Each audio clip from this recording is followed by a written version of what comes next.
scarce not to wash a car. We go a shopping, 350 US dollars. That means you go camping. That means we're camping. Or you feel like to be lobster and he's showing the baby chicken and driving at the 8,000 car. That means you go camping. That means we're camping. For Janako to be controller general. Why when that this is boss? That means you go camping. That means we're camping. For Bessie Yeke to be head of place. Why when that one of the people want to NASCAR? That means you go camping. That means we're camping. For Ella Castro to be the head of NAFA. While husband is a consultant to Marita. That means you go camping. Oh, that means we're camping. For family investing, how can I go into detail? That's stupid. That means you go camping. Oh, that's stupid. That's stupid. That's stupid. That's stupid. That's stupid. That's stupid. That's stupid. Oh, that's stupid. That's stupid. That's stupid. That's stupid. That's stupid. That's stupid. That's stupid. Oh.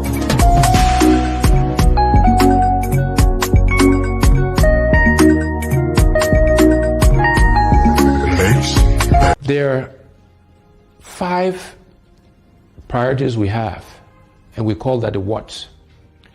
And then there are 5 things we call the how we'll do it. And those priorities are as follows. Our first priority is infrastructure. Simply put, it's electricity, it's roads, it's water, and it's internet and cell phone connectivity across Liberia. We have to invest in infrastructure. That is the top priority. That's the basis on which we can and will do everything else. The second priority for us is job creation. There are too many unemployed, underemployed, and unemployable Liberians. The unemployment rate is over 85%. And therefore, job creation is our next priority, creating jobs for the Liberian people. So after job creation, our next priority is agriculture. We are a country, after 170 years, that do not feed ourselves. Last year alone, we imported over 160 million United States dollars in rice import, and total food imports was over $280 million. These are things we can do for ourselves. We should be producing rice to feed ourselves, and my commitment is that by the end of my first term in office, we will be self-sufficient in rice production. And within education, we are focused on vocational training, teachers training, and adult education. But we have to educate our young people because, again, that's how we can help them create jobs. That's how we can train farmers. And so these things are all linked together. And our final priority in terms of the what's is health. Because you can have good infrastructure, you can have a good job, you can feed yourself, you can have great education, but if you don't have your health, it doesn't matter. And so health is our fifth priority, and there we're focused on primary health care and preventive health care. So those are the what's we do for our people, for the Liberian people. How are we going to do these things? The first how is we want to engage Liberians differently in the transformation of our country. We call this hearts and minds. How do we get all Liberians to participate in the changes that are required? We're going to use arts and music and culture and reconciliation and religion. All of these things we will be deliberate in using these things to engage us as a people in this transformation process. And so we're doing some work on how we can make those things happen. The next how is that we're going to find the money. We have to find the resources, the money, to do all of the what's I mentioned earlier. And the way we'll find the money is, first, we'll go after waste in government.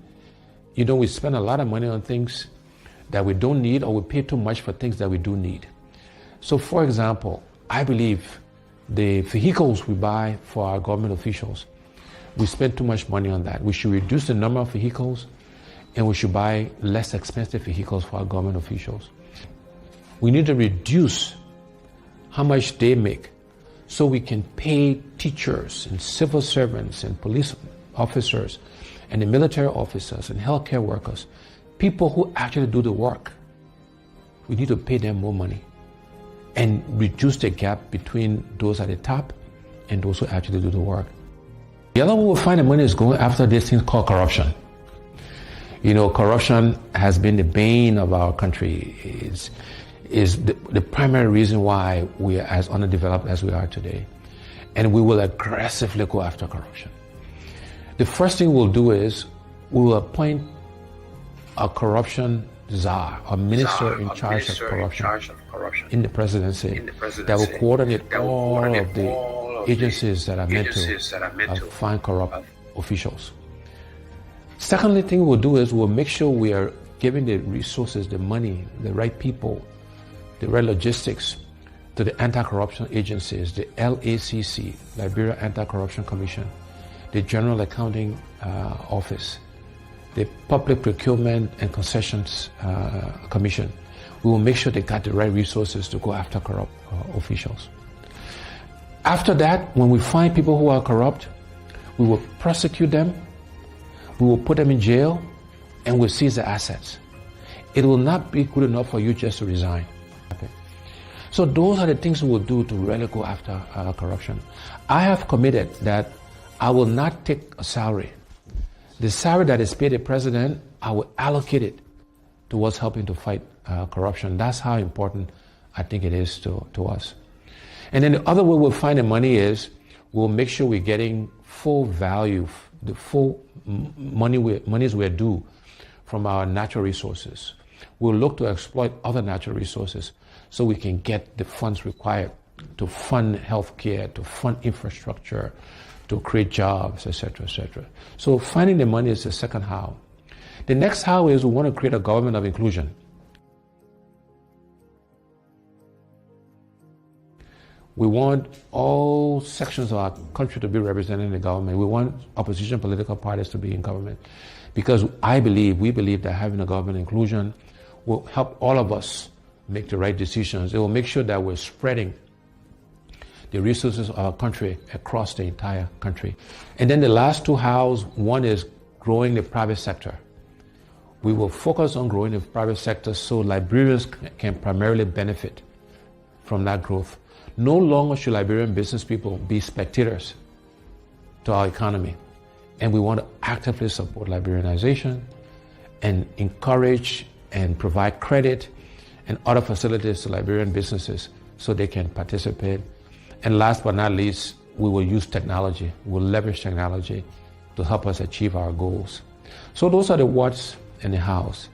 But let me end by leaving you again with these two universal truths. One is we cannot keep doing the same things, my people, and expect different results. We cannot keep electing the same people with the same experiences and expect Liberia to change.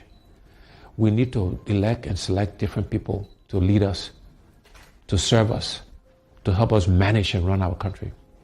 And the other universal truth is the best predictor of future performance and future behavior is past performance and past behavior.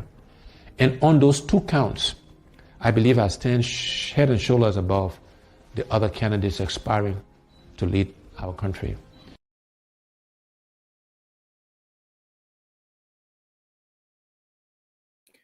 Wow, good evening, ladies and gentlemen. Good morning, good afternoon, wherever you are. This is the Bottleland Liberia. Welcome to Bottleland.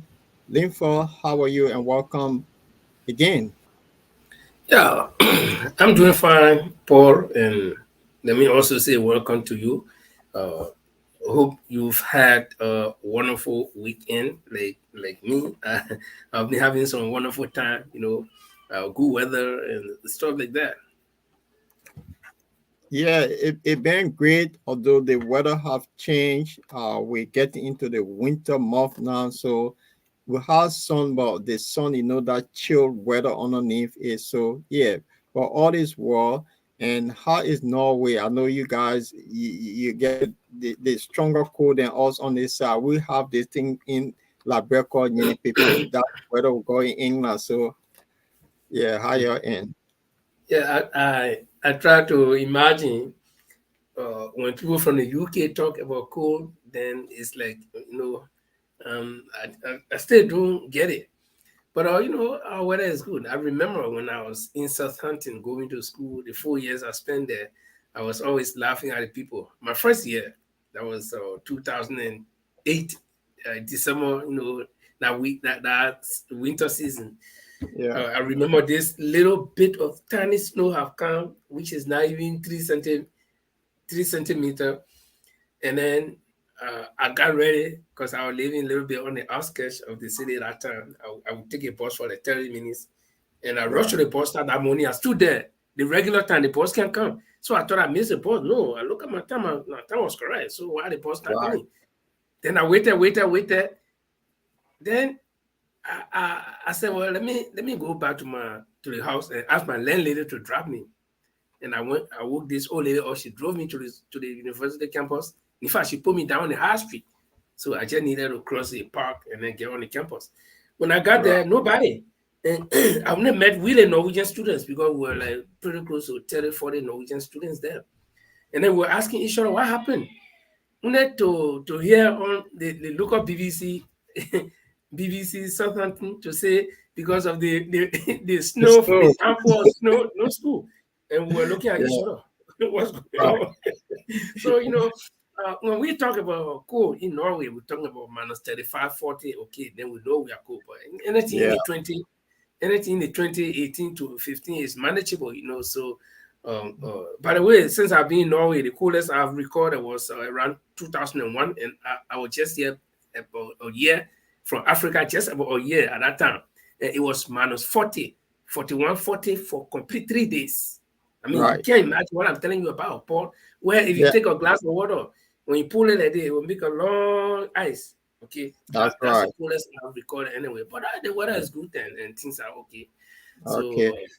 So, thank you for that. I just want to say welcome to our viewers. I'll say welcome Seattle, welcome Morris, welcome Mondega, welcome Orito, welcome Mary.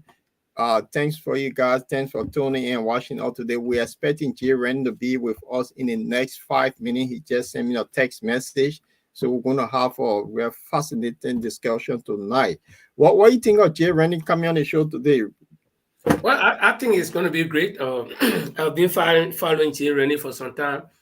And I do watch his personal podcast. And then man, you look like a bad man. What kind of movie out here is that? A Liberia movie? You look. Yeah, this one is called the Patriot. Because our topic today is about patriotism, so I'm the patriot. Yeah, but absolutely. Like I said, I've been following Jay Randy on his own podcast and then also on other shows, and so I think he's a good analyst politically, and then I think he speaks to the issues. And so we expect that tonight is going to be one of those nights that our viewers will not be disappointed. And so for you, our viewers, so all you have to do, help us to share the video, invite your friends, and then we can all, put it in the Liberia way, hang heads together here and talk the issues. That's right. So while we are with Jay Rennie, I want to play the new release that the university student came up with soon. And I think that will entertain us while we wait for Jay Rennie to get into this. So to our audience, this is the #1 hit in the UK. It's a very nice music. It's for many. Just sit back, enjoy.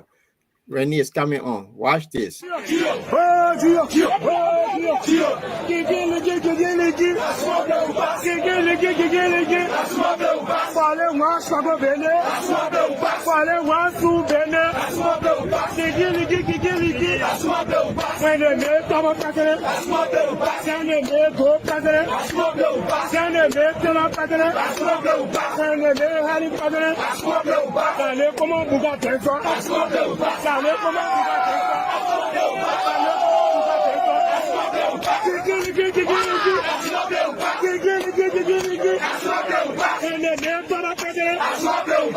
they made Trump president, when they made Trump president, when they made Trump president, when they made Taylor president, when they made Harry president, allez comment Bougatin ça, allez comment Bougatin ça.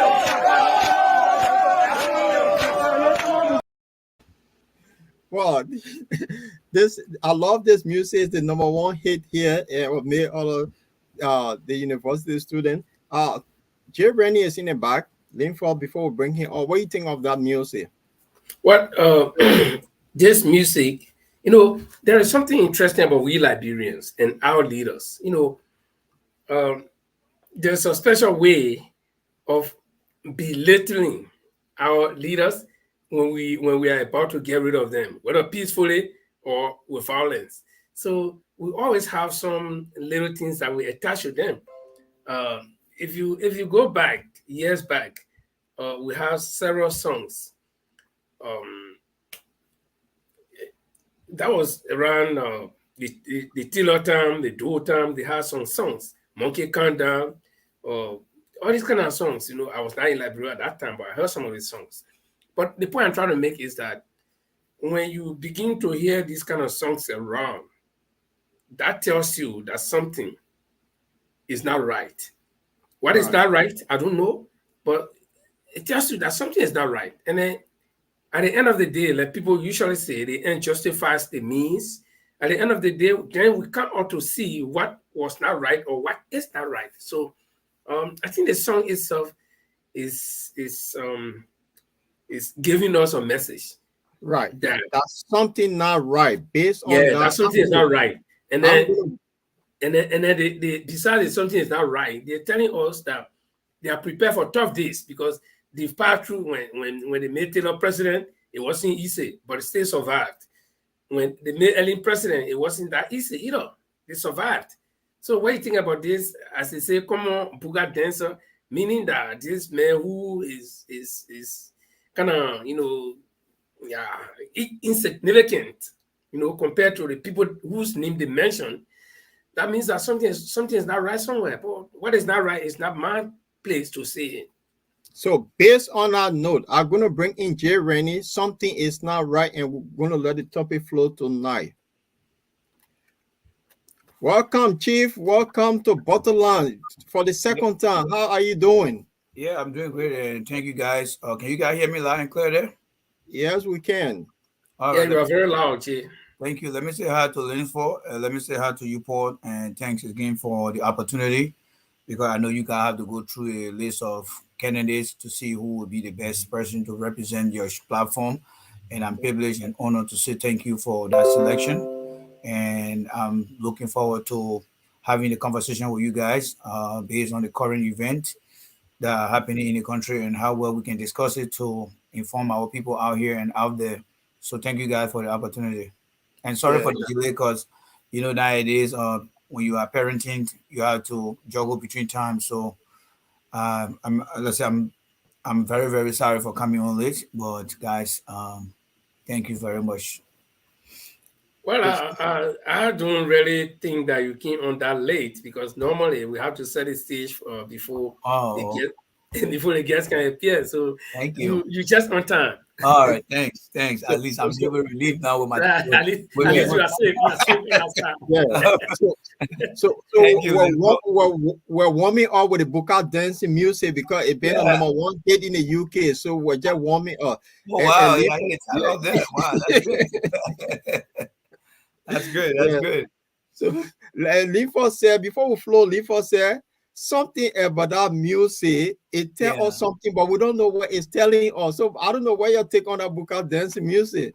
Well, I just think it speaks to how the country direction has changed for the better to the west now, because you're seeing grown people of age in Europe and America and other parts of the world, including Africa, who in our age and will not be singing such a song, especially with the definition of what has happened that led to the guy going out in the street. So it just tells us that the leadership in this country is not actually building the Liberian human capacity index. It is declining in itself, because these are guys who are seeing themselves as youth, that their future is on the line, or their futures are on the line, and they are not doing things that will give you and I the relaxation that our country will be left in the hands of young good people.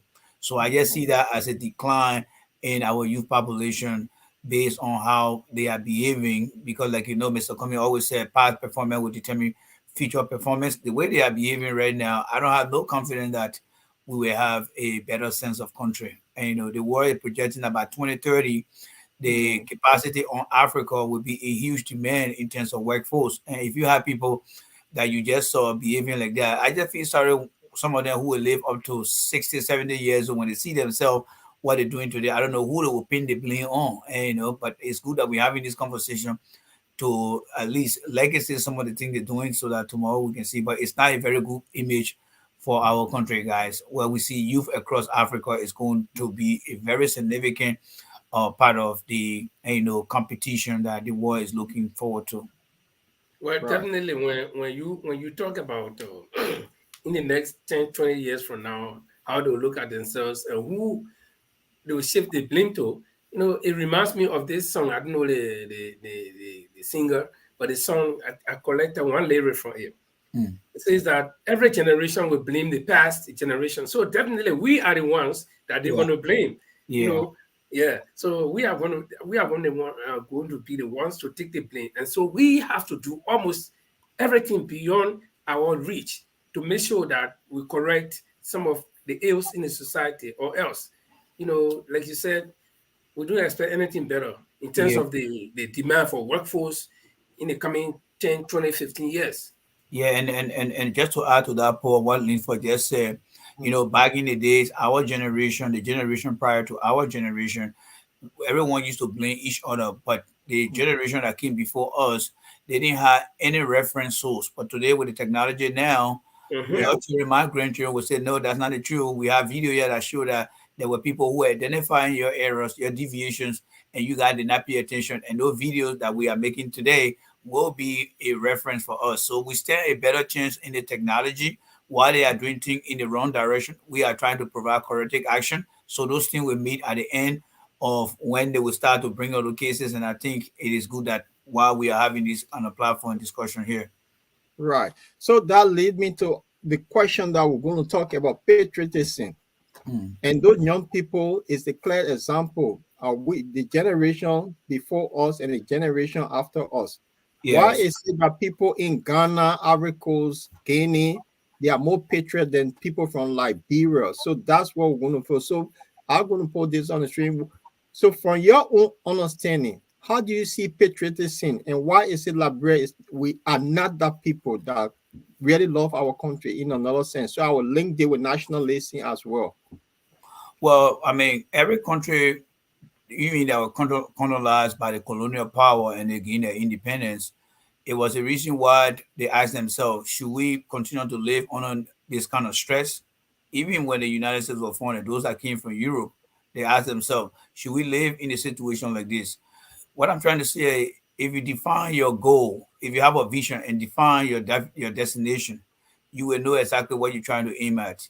Our country from 1847, actually, in my professional opinion, has never been able to define who we are. There is nothing that the Liberian dream. There's nothing like what make you to be a Liberian. How do you believe that you are a Liberian? We use all these words, patriotism, nationalism, but we are not ready to define what make us to be a Liberian. So that would tap it up to say we are not Liberia centric. The centricity of being a Liberian is what you guys and myself and every other Liberian will say no to. For example, when do we say no to corruption? Do we say no because we're not benefiting from it? Or do we say no when somebody does it to the public? So as far as our patriotism go, it Yeah. is there, but it has no direction. It has no definition. So when you see folks behaving the way they are behaving today, Paul, the question is, what have we done that continue to accumulate all the missed opportunity we have Mhm. we really defined who we are as Liberian and what make you to be a Liberian? In the United States, they will always say the American dream. The That's American right. dream is you don't have to be a PhD holder, you don't have to be an executive, but there are basic things that whatever you do, whether you get a little job, that job afford you a car or afford you a home or afford you opportunity to grow your family, whatever make you happy, give you some sense of happiness, that is the dream that they see as some type of accomplishment. But in our country, politically, things are destroying who we are. Now, back in the days when Kwame Nkrumah, Shaka Stevens, Sekou Toure, and Fede Ofoboye, they went out to President Todmont and they were trying to define the destination of Africa. All right. But history showed that Mr. Todman and others, they were not ready, especially Mr. Todman. He was not really in for it. He could change the direction of how we think today, because our patriotism should be defined by what are the qualities, what are the values that we can see and say no to, that we can see and say yes to. None of those things were accepted by President Todman. So what Mr. Nkrumah did, Mr. Nkrumah went back home and said that the belief of a Ghanaian is to have in his or her mind to say Ghana is the best. So it came a time many Ghanaians after the colonial era between the 80s into the early 90s, we started hearing most often Ghana men will say Ghana is the best. And then we start having a social conversation with them. What makes you think Ghana is the best? But it was some seeds that they were planting into them. The Ghana is the best me. Whatever they do, they want to come out to be the best. So they incorporated that into their social DNA, and they begin to practicalize that, and they begin to live it. And today we see how Ghana is excelling. Today we Liberians, if you ask what make you a Liberian, I can guarantee you, not many Liberians will tell you. They will just say, I was born a Liberian and I will die a Liberian. But we know biologically we are all born a Liberian. But what do we do to leave that level and be able to launch our path? So the question of patriotism, it affects every sector, every fabric of our country, because we do not have or never had leaders in our country that should have given us a leading role as to what we need to do. And where we are today, you see the young people in the street dancing over there today, right? What is so unique that giving them this sense? You know, people can protest, people can gather in the street, but when you measure the reason they gather in the street, what is the value? What does it mean for them when they look at their own life? Is that thing going to affect what they already have, or is it going to affect the future of their children? Whether it's going to be negative or positive? So we miss out on the funding of our country. What are the pillars that we should have put into place that we all supposed to measure and grow on? We get use these words, but we are never applied them to our society, and that's why you see things are the way they are today. So it's an ongoing conversation, and you will only define what the patriotism based on how you see things happening in the country, from institution to organization to individual, and then you define. But individually, our patriotism is applicable to where we came from, our personal discipline, our educational background, our social interaction, people we interact with. But from a nationalistic standpoint, there are many people who are not really understanding what it means. And that's just part of what I can give for now. But there's more to talk about on that. Right. So it based on the leadership also, and the kind of standing that they will come up with to say, look, the direction of this country is going this way. And True. that before Linford come in, I just want to, so this one tell us that making patriotism moral legitimacy in Liberia is something that you talk about leadership. And I want you and Linford to look at this and address it. Is that something that maybe the communist-led government could look into? Because why is it that Ghanaians will say they love Ghana, and Liberians can say we love Liberia, always say that country is messed up? Why is it about time now that we should put Liberia first instead of trashing down Liberia, the place called Rob? We don't see Liberia to be like that. Is there about time that we be talking about that direction? Yeah, I think Linford, you want to go first? Because let me just tap up a little bit on what Randy said before.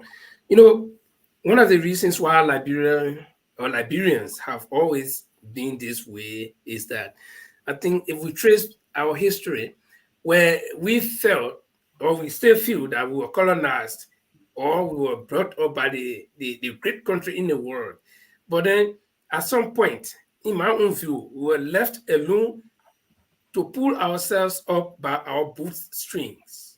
And the question is, we didn't even have the boots on our feet in the first place to pull ourselves by the strings. So it's like, if we look at other countries around us, look at Ghana, look at Ivory Coast, or look at other countries that were colonized, whether by the French or by whoever, they set that pace for them so that these people will be able to take after them. I mean, let's look at Ivory Coast, for example. The French people, even until now, the French people still have heavy investment, heavy interest in Ivory Coast. Okay, I'm not saying that this is the best way, but the presence of those colonizers, it makes a big difference. Like we always I already make a joke here, and say if you take all of the Norwegians and carry them to Liberia now and bring all the Liberians here within the next 5 years, Norway will be like Liberia. I mean, Liberia will be like Norway, and Norway will now be like Liberia, the opposite. You see, because that mind of development, we don't have that concept. And so when we talk about patriotism, it's kind of absent in a certain sense. It's not just a pronouncement of the word, I'm a patriot or I love the country. No, but that where our leaders will have to place that as priority number one and say, this is what the country needs, and let's do it. Let's forget about this self-enrichment. Let's forget, I mean, you got 5 million people. So if 100 people out of the 5 million get rich, ratting rich, and the other people are ratting poor, what difference does that make? See, so but when you ask a question about whether this should be the focus of the communist-led government, yes, I would say yes. That should be the focus of any other president that will win. Not only the communist-led government, it should be the focus of any other president that will win. This is the time now that we change the trajectory, that we set our feet on a new path, where we can have a goal set and say, no, listen, we need to reach this point at so time in life. Okay. So until we can do that, I think we're far away from achieving what we call patriotism or nationalism, because by saying it means nothing. We have to practice it. We have to live it. So I think that's just about it. Yeah, so Rennie come in on this one because this is the key bit. Because I want to, for me and my children, or when I'm gone, my children say, "Oh, I'm proud Liberian." Now, if you ask the Liberia, where you from, they don't tell you what country they come from. They even embarrassed to say they are Liberians. So, what your take on this? Yeah, but sorry, you just go around the county. Go on Facebook. All Liberians come from Monrovia. All the Liberians on Facebook, they come from Monrovia. Yeah, because it has to do with the pride and shame. And Monrovia is pride. The shame is from the village they're from, because it's not well known. But there are other people from other places that will be very proud to tell you that I'm from the village here, and they will even tell you their country name. But again, it all boils down to patriotism as it relates to your national identity. We are never been taught to be that. Another factor too that is also affecting us too is the peer pressure as to where you're from. And like Linford said, we are being taught over and over that we are the stepchildren to America. So everything that we inherited from our tradition, we tend to leave it when we come into Monrovia. So when we come to Monrovia, we become civilized. But the civilization that we tend to live cannot be measured up to our neighbors, because our neighbors are integrating their religious belief into the modern civilization they have, and they are doing it simultaneously, and we're seeing progress coming on. Now, to come back to your question about making patriotism some type of legitimate reason, it's very simple. When we started our country from 1847 to 1980, or let me just push that up to 1989, where everything in the country broke down. Because the reason we went to war in 1989 is we thought that we had tried everything, military coup d'etat, this one, that one, and we felt that the constitution of our country, our so-called democracy, none of those things were working. And what happened in the end? Our system broke down.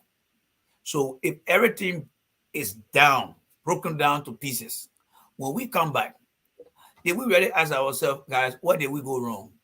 Why did we take this route? So what are the things that we need to put in place now not to repeat?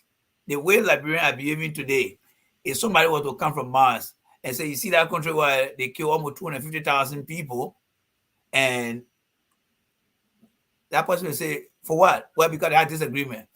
And then when you see the repeated behavior, Yeah. That person will tell you, say, no, I'm not going to kill anybody, because when you go for revolution, you come back, you should have a sense of why you went to that revolution, and not to repeat a 1 inch of what led to the war. But they're not doing those things over there, my brother.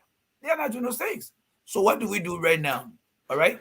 So what we need to do now is, we had the opportunity in post-war Liberia.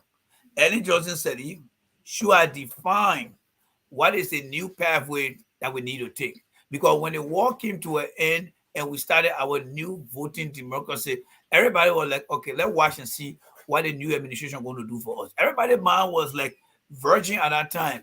And whoever was going to set a tone as to how we should behave, from the reintegration to how we look at the rule of law, to how we look at good ethics and moral in our society, and we start to pull the pieces together. 12 years would have been a year that we should have adapt to what we think we need to adapt ourselves to. Family going back and having family, discipline, family value, religious institution, teaching kids in the school about what led to the war and what we need to do. Institution, civil society, we all working together, making sure that when we're in our community, someone in our community does something wrong, we all go there and say, no, this is now what we need to do now. We need to go, we need to take the path 95 years. But when you look at the entire structure of our country, from the fourth estates to the three branches of government to individuals, both Liberians abroad and back home, we haven't really defined what we really want for ourselves. Individually, we are very selfish in ourselves. We know what we want for ourselves personally. And then we take that attitude and put it into government. And that's why you see today, everything that we fought for, people say, yeah, the country was corrupt under the Tobo regime or the two party regime. They were marginalizing the country, Taylor King with brutality. When you look at what we are doing today, there is no way you can say what happened before the war came is not happening anymore. So what did we do? We just destroy an old infrastructure, but we brought the behavior that we used our old infrastructure and brought it into the modern post-war Liberia we're in today. So in reality, they can say the driver can change. I mean, the car can change, but the driver has not changed. So that's what we are today. The same thing we're doing today are the same thing we did yesterday. A God will perform the miracle. Those that died, I mean, they're so rest in peace during the war, and knew that thing was wrong. If God having to resurrect and bring them back here, and they see what we're doing here, they'll be like, geez, so we just die here for nothing. So I would say Mr. Cummings, his vision of how he wants to reintroduce patriotism is by saying we can't keep doing the same thing over and over and expecting different result. That is his model that he's bringing now. And that model should be accepted by every Liberian.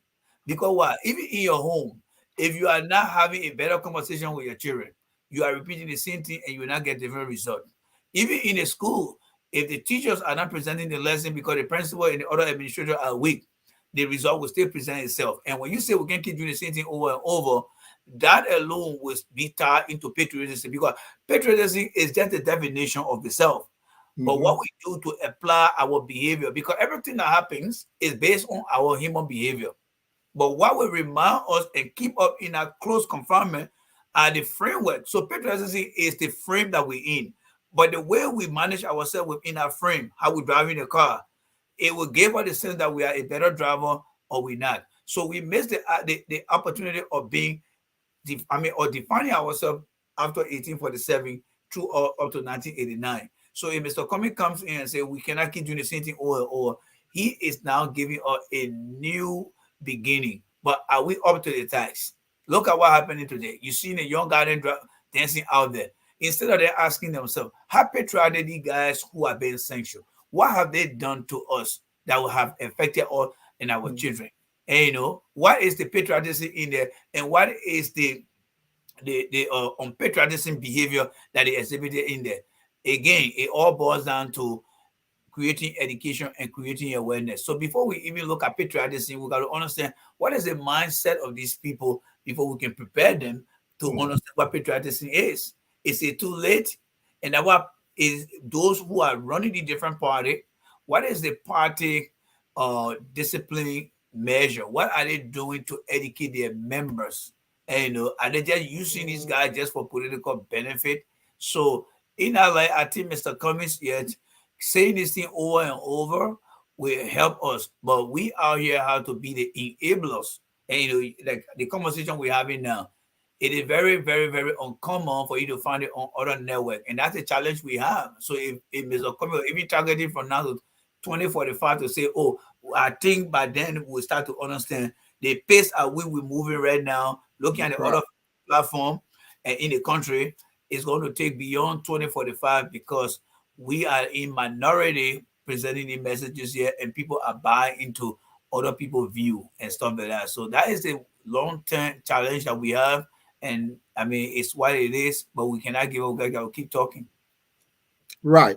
And people are buying into other people's view. Linford, you want to ask something before we hit the next topic, which people are buying into other people's view that comes with, come in before we hit the next topic.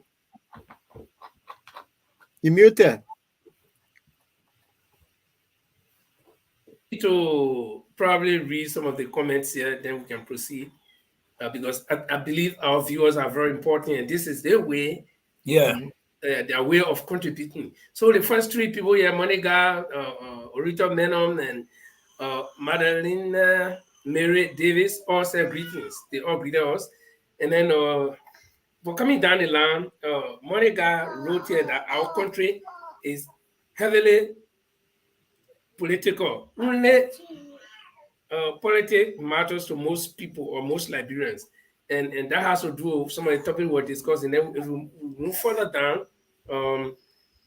let me see some of the important ones. Miata Takina says, 2023, vote Mr. Cummings for president. You don't have to leave our political party. Mama Liberia comes first and deserves better. Mr. Cummings is the only real change for Mama Liberia. And so far, I think Miata has been posting. Monica say, not true. Monica was actually disagreeing with Paul when Paul was saying that we are not patriotic. So he says that we are Liberians and we are patriotic. Oh wow! But I think that's some of the most important views here from the viewers. But just to again throw a little light on what Randy was saying. Let me tell you, to introduce or to inject patriotism into the minds of the present generation we have, which will be the future leader, I think it's a very hard work. And then the key word there is that we cannot continue to do the same thing and then expect different results. So we have to do it differently. We have to take different approach. We have to, adapt to the modern situation that we find ourselves in. Okay, and I think it's more advantageous for us now because we got the tools, the technology, and the knowledge to do whatever we want to do. Here, you and I can sit there and communicate to thousands of people, unlike in the past where it was very difficult. Okay, if you didn't have a telephone at home, even if you have a telephone at home those days, how many people could you talk to? But now we can talk to anybody that has a cell phone, and then we can reach a wider audience by different means, radio, or video call, and whatever. So we need to utilize this technology and move ahead. And I think one of the best things that in Mr. Cummings' plan that he talked about is this infrastructure where we leverage technology.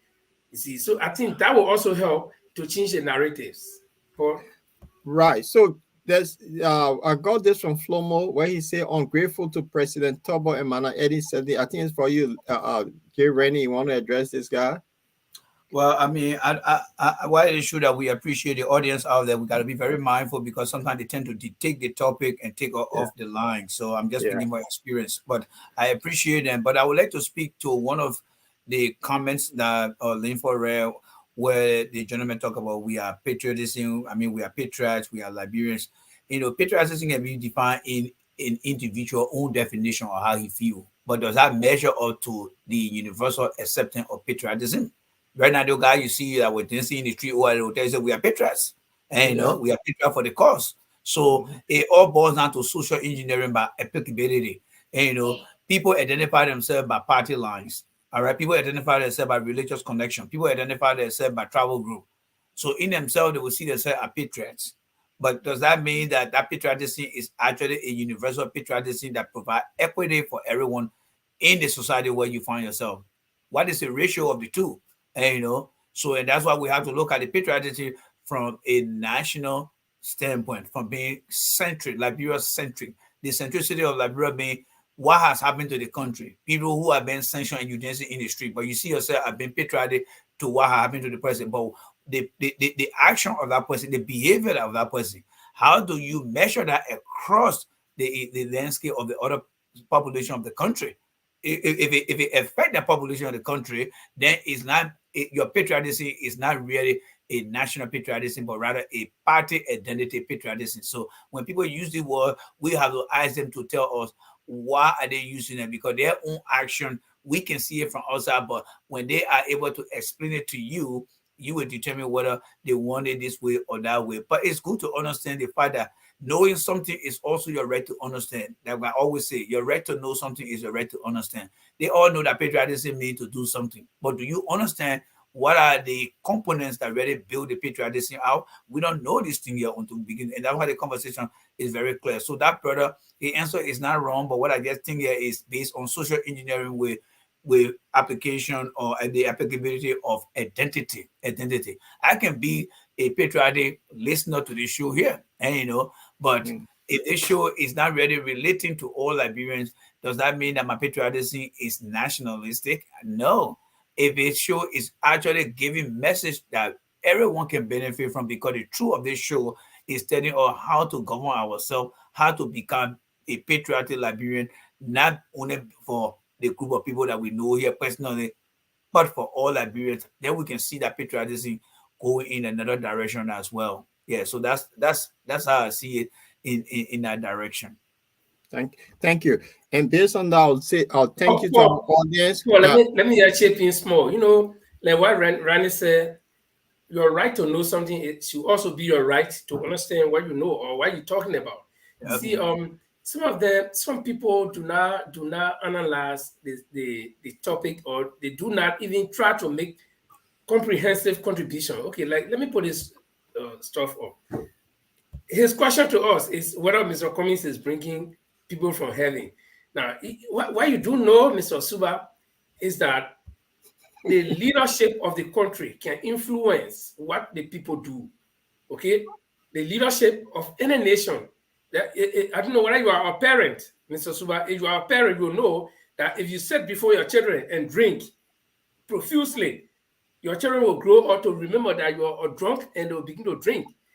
If you fighting, you making violence in a home, your children will grow up to be violent children. Anything you do, and when you lead a group of people, they will look up to you. Right now, our leaders, the entire government is corrupt. Okay, so what do the common policemen in the street or the office boss do?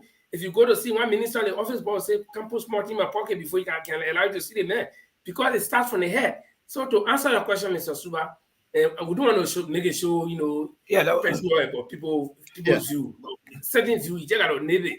So what we're saying here is that your action will be determined by the kind of leadership you have. If you got a careless leader, we all will be careless. Okay. If you have strong laws in place, we'll abide by it. Now, those of us that live in the Western world. Okay? I don't mean to interject here, but based on my experience, I don't think we should be exactly to this guy, because let me tell you one thing here. All right, every employee, we as human beings, we have the tendency of dictating the process, and the dictation of the process will count if you give in. There are many people here watching, and that one individual. I would suggest that whatever he's writing, let him listen to us. At the end of the day, he will answer his own question. That's how I see it. Let not give an answer. If you want to read question, you can read it for people to know out there. But I don't think it will be necessary for us to keep reading, because we're giving him more energy to say, yes, I'm taking I understand that. So, yeah, so let's just move on, guys.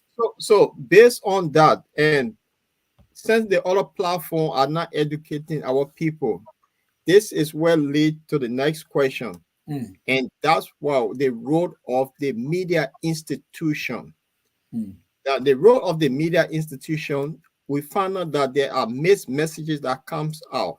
Why is it that these are the fourth estate that should provide credible information for people to inform people to make a valid decision. Why? How you see this, Jay Rennie, the media institution, the role they play in our body politics? Well, I think from the regulatory standpoint, we need to revisit our regulation because the old law, and I think Lindsay have been in the media landscape for a little while. My understanding today is recording, acceptable recording is the one that you put a camera over your shoulder and record. But today, technology have brought in cell phone and other recording device. So the question is, are these things regulated in our country? If you challenge our old regulations, from the Ministry of Information, the Liberia, or whatever the other institution are, we are not reached that level yet. Let's say we are not put in place regulation that address technology today. That is the regulatory arm of the telecommunication industry. Now, today we see one individual trying to micromanage the top 3 or top 5 radio station or 4 radio station in the country. Second question here is, what law do we have in place that prevent a monopoly over the media landscape? Because like the way both of us are discussing here, if one of you guys are millionaire, for me, I'm 100 year. I only got 100 in my pocket right now. So I call myself 100 year. All right. Those out there who are millionaire, at least I got something, right? Yeah. I'm not broke. So let's say if one of you guys or anybody out there, boom, become a millionaire and went to Liberia and said, okay, what are the top 5 radio stations in the country that can broadcast to the major geography of this country? And then boom, the radio station show up and say, yeah, we are. And you go and purchase all the radio stations. And we decide to subscribe with them. And we own our radio station. Everything we say here, the people are going to listen. Whether the message really is a diverse message or is just a control and managed message, all the top radio stations are competing with themselves. They listen to each other. It becomes very, very bad for the country. So the question here is, part of the question you're asking, my open question here is, how do we have a responsible media institution? The question here is, do we have any rules within our media landscape that tell you how many radio stations, top radio station that an individual can buy? If Paul want to buy his, buy his way into the media landscape to provide a program throughout the country, how many top radio stations can he purchase in the country that are existing or merge with? And a lens for come in and want to come with a view, how many radio stations can he buy? If we don't have the laws, we are going to marginalize the mind of our people, and we're not going to create competition. That is the second issue we have over there. The third issue here is, and that is has to do with the intellectualism of becoming a journalist or a freelance journalist. Today, people with cell phone will just go to any press conference, whether they are freelance, we don't know who they are. Anything happen, they just jump there, which institution they represent. So again, what discipline do we have within the media institution? Even though we have standing-alone institutions such as the President of Liberia that's supposed to set these standards. But from my opinion, and I think Lindsay again will relate to that, we don't see the PUL coming up with some standards as to what is required. Do I need a 2-year certificate to become a seasoned journalist? Do I need to take certain courses outside of being a career journalist? But just to be a freelance journalist, do I have to go to any institution that will lesson me for 1 year to maintain my certificate? So that is the mentorship of the media institution. So nowadays, you see how unpatriotic we are today when it comes to making our country a very realistic country. People, even the lack of patriotism is even playing a major role in our fabric as it relates to how we conduct ourselves. Somebody will say, "Man, how you begin your drive? Man, I will come up with that guy before, but he told me how to drive, and then I'm driving today." But do you understand what it takes to be a driver? What we say, we have institution, right? That's supposed to issue driver license, but people are bypassing the system and doing the same thing. And that tie into Mr. Cummings saying we can't keep doing the same thing over and over and expect different result. So it is a big thing, and I think we need to have a referendum on most of the things. But the way this thing will work, we have to be very patriotic to ourselves by asking ourselves, what are the gaps and lapses we have? What do we need in order to become a better country? And then by sector, we can use our own commitment as patriotic Liberians to begin to re-engineer all the lapsity gaps we have, and then over a period of time, maybe 5 to 6 years, we can begin to say, you know what, we have had patriots in the country that really re-engineer our entire constitution, our entire policy, our entire social fabric, and our entire political system and everything. Until we understand these things here, we'll just be mixing things. We are in the 21st century, but our mindset is still in the 16th century because of the way we do things in our country. And then it just comes with lack of patriotism, because patriotism is what you believe are things that you should do that will begin to make your country to be competitive, and not things that you will do to benefit yourself. So there are two kinds of patriotism. Are you doing it from a national level, or are you doing it from a party identity level, or for a tribal identity? Those are the things going on over there. So I'll turn it back to you. And Linford, so that brings me to this question for you. Are the media doing the right thing as a journalist? And then are they professional enough? Are they doing the right thing? Well, that puts me also in a very precarious situation to pass judgment on my own institution. But what I will tell you is that, measure the performance. You can measure the performance. I mean, yeah, that's I'm going to set the benchmark. Yeah. I don't know if you allow me a little bit of just quick history. When some of us got into this thing, we didn't find it easier like it is today. Imagine a little boy used to see my uncle with this little radio, and then I was so interested. Where are all these people living inside the small thing talking all the time? Then I grew up with it. And then when I entered high school, at Haywood Mission, I was privileged to have journalism as one of my subjects. And we were being taught by top journalists, the Max Whaley, Joe Moriba, the late Joe Moriba, and Aaron Kweli, and we all came from that background. Okay, so then we had a high school report. And we used to do this high school report recording on a Friday, and then Saturday we stay home and listen to ourselves. And then we started to think, but the point I'm trying to make here is that with all of the interest that we created, I used to live right across the police station on the Papa, right across the police station. Okay, and so you should know that it wasn't far distance for me to go to the former information ministry, or the state information ministry, right, where they had the ELBC, everything. We used to go to that place just to, to see those journalists, talk about the Ivan Fisk and the Martin Bryant, all these guys. So that interest.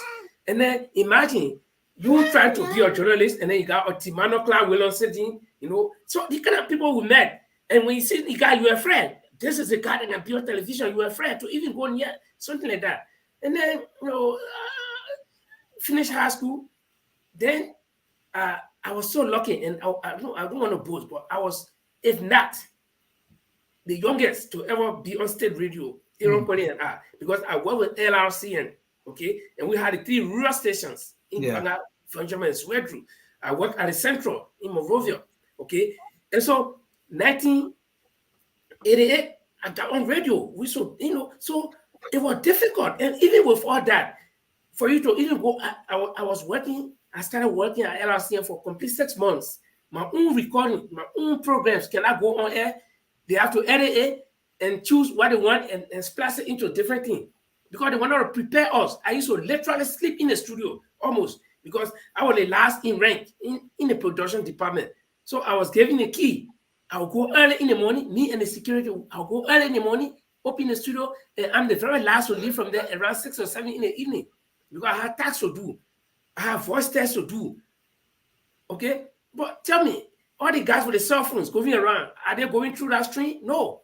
They're not going through that. So it was difficult for us to go through. Then let's come to the standard. The standard that people set in the media is very high, because let me tell you, Paul Cholople can go and stay on Broad Street and say anything. People will say, oh, no matter, man. Randy, not a media personnel can stand anywhere and say anything. People say, oh, no matter, man, I'm here talking. But not only for who people hear on the radio go and say the heaven coming to fall. Even if they know it's impossible, they'll say, who said it? And that's true. And this is how our country operates. So you got people who came from nowhere, just a cell phone and go. Some of them sit on the platform that we're doing now and talk. And in broadcasting, there is something. See, radio production is very difficult. Why? Because the people not looking at you, they're not hearing you. So if Paul was reading a very important book, for you to stop that book and listen to you on the radio, you must put something important. You must be saying something interesting. But the visual communication, which like the one we're doing now, even if you naked yourself and start dancing, everybody will start to look at you because I will fool them. So you got people sitting on on social media and saying all of these things. They have lowered the bar. I mean, for me, journalism or the media in Liberia has gone below the standard that we used to know. Okay, to even hold a microphone those days, it was a glamour to hold a microphone that you were with earbusy people and you held that microphone, or the cable. That means you were somebody. So Linford, yeah. If I get £2, I become Granny say $1, I think 1 trillion or something. So I become $2 trillion or pounds, man. And I can go and buy all the radio station in Liberia and get people to just give misinformation. Is that acceptable? Well, in the first place, I don't know the laws from the regulatory arms of the government that controls the media regarding that part of it, whether one person can own several radio stations. But the question is, why am I owning several radio stations? I can have one television station and one radio station. I will still relay the same message. So if I'm relaying the same message on 1,000 radio stations, what is the importance? Probably because my radio station cannot reach a larger audience. So I can have one in Banga, one in Fanjama, one in Swedru, one in other countries. Okay, for that purpose. But for me, I see it doesn't really make any sense. And like I said, I don't know the regulatory arm of the government that has anything to do with that. So probably it's correct. I don't know, but I look at it from the professional point of view. What importance is it when I'm relaying the same message on all my radio station, the same message? So what is the importance of it? Okay, the important here is I listened to some talk show, I won't call the name, and it had a former warlord that murdered a lot of people, and the language he was using, and most time it's prime time where children sit with their parents to listen to radio. And then it will have regulatory body and people using such language at prime time. Is that where they come in to put some sort of fine on a radio station, or what this sort of language is not acceptable? That's why I asked that question. Are they doing the right thing? Yeah, this is where the role of the the press union of Liberia should come in. And of course, I will not tell you that the press union regulates what people say. No, but the press union is there to set standards for journalists. Like if I invite you, Paul, and Randy on my show, and you come and you begin to say things that I know will not go down well with the audience, or you begin to threaten the nation, or I have the right to stop you. Okay, but if I allow you, that means I am facilitating what you're doing, and that is a breach of the media law. You cannot use a platform to promote something that is not good. You should not do that. And I think the press union should be in a position to take certain stance against such media institution. And then the Ministry of Information also have laws under which the press union itself abides and they operate. You see, so it's kind of difficult. It's kind of difficult. Like I said again, it has to do with your upbringing as a media personnel, because we have ethics that will go by. Okay, I will not bring my guest to insult other people. That means the person can even sue my institution for libel or slander. You see, so we got to be careful. And again, like I said, it depends where you come from with your profession, how you got it, and how do we control it? It's one of the biggest questions. Right. How do we control it? Jay Rennie, you want to throw something there before moving? Yes, I do. You read my mind. You read my mind. You know what I'll have to see here, right? When we want to make Liberia a better country, we have to be researchful. Our research skills will tell exactly what we are lacking of. and why we need to improve upon it. Somebody mentioned in one of the comments that I read here that politics has engulfed the country. Politics is a game or strategy where the best will win and he or she will use his or her influence to win at any means. Communication, while it is true that it is a public privilege, there are others who want to micromanage communication. And if that person have an intention to say what he or she believes his thought that everybody should accept, the next thing that follows that is also a problem too. If that person link up to a politician and a politician want to come and control the media, think about somebody who got their own idea that want to do things their own way. And then you have a politician who comes in and say, I want to also join you to do things this way. You are going to turn an entire population around. The thing that happened in Rwanda today, there was a guy, according to the story, who sat on the radio and said all kinds of things. And 1 million people died in there. And part of the research is, you see, we that in the regulatory industry, when bad things happen, we tend to understand why that bad thing happened, what are the contributing factors, why it happened, what can be done to prevent it. I know Liberia had never had such individual or anyone just micromanaging the station. But let's say we had a population of 5 million people, right? Not everybody will accept one man view. Like what Linford was saying, there was a guy, I think y'all use somebody on the radio station or somewhere and just insulting people. Not everyone going to accept that because we have diversity of how we perceive things and how things should be done. Now, when you have a network where somebody just decided to take the top radio station and use that radio station to his own advantage with no PUL expectation in being a disciplined journalist, without regard for the Ministry of Information Regulation, with all regard for his own part, his own government policy, his own institution policy, then we got a complete dysfunctional individual who is under the influence of money and just misusing. That's why the regulatory industry, they come to regulating. Regulatory industry is just the regulating things. If you're going to the left too deep, you say, no, stay in the middle. If you're going to the right too deep, stay in the middle. So what I'm trying to say here is, in order for us to have a viable country, not institution now, we must look at how patriotic we want to be. We should prevent doing the same thing over and over and expect different results. And then we should encourage competition in our country. We should encourage competition. And because your opinion here, what we're expressing here today is in regards to Liberia. There are other people who will see the very guy in the street dancing that you show. They mind, depending on what their patriotism is all about, they will say these guys are doing the right thing. If they control the media and see those guys dancing in the street and say, these guys are doing the right thing, and almost 2/3 of the population in the country hearing it, you are selling a product to a bunch of people that you are misleading. So what do? We create a competition. Let's talk about only one radio station and a television station. That is a duopoly. It's not monopoly because they gave you the right to own a radio station and a television station. It is up to you now to teleport your transmission to other sub-radio station. But that sub-radio station you're going through, there must be another competition in that particular county before you can go through. There's nothing wrong with you broadcasting throughout the entire country, but you should do it in a linear fashion and not in a wide cast that you cast in your net. Because when you cast it, you cast it over the whole country. But you do it in a linear fashion.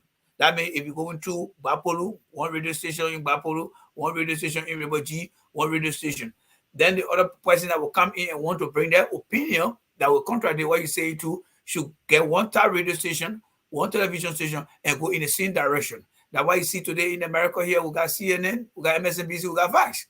They are all over the world. But we select which one we want to listen to because of diversity of opinion and view.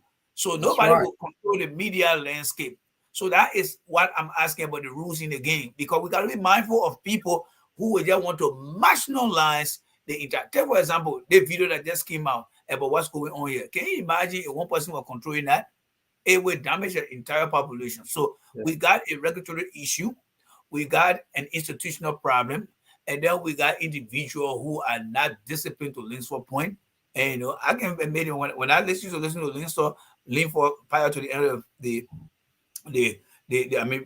normal life, as I would call it before the war. And ESCM used to be one of my number one station, Imari Abado and all these guys, and They were very seasoned. They were very, very seasoned. These are people are called veteran journalists because this discipline they went through.